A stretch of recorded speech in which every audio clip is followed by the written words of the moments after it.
Okay, nandito po tayo ngayon sa Pulilan. Ito po isang project na ating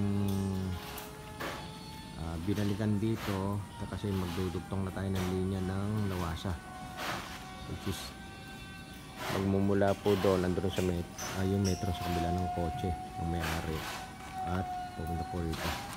Yan, dyan dadaan punta ron. So punta po tayo dito sa likod para makita. Yan. Oh, dito pala napunta yung ating mga tubo. Yan, ito. So ito po yung pwesto sa likod.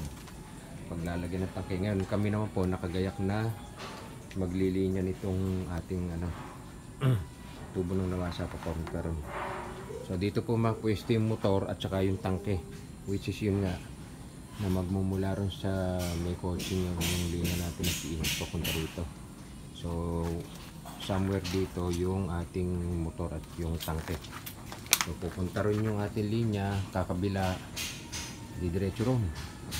Yan.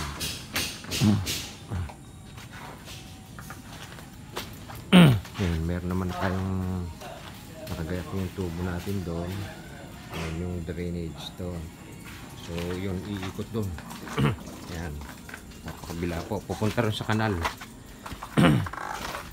Sasakupin lang naman po itong mga downspout natin na yun, pupunta na po ron doon papunta yung ating linya. So ganun po ang sistema nyan. Kung galo lang po ito, pero malaki-laki rin ito. Yan, okay na po.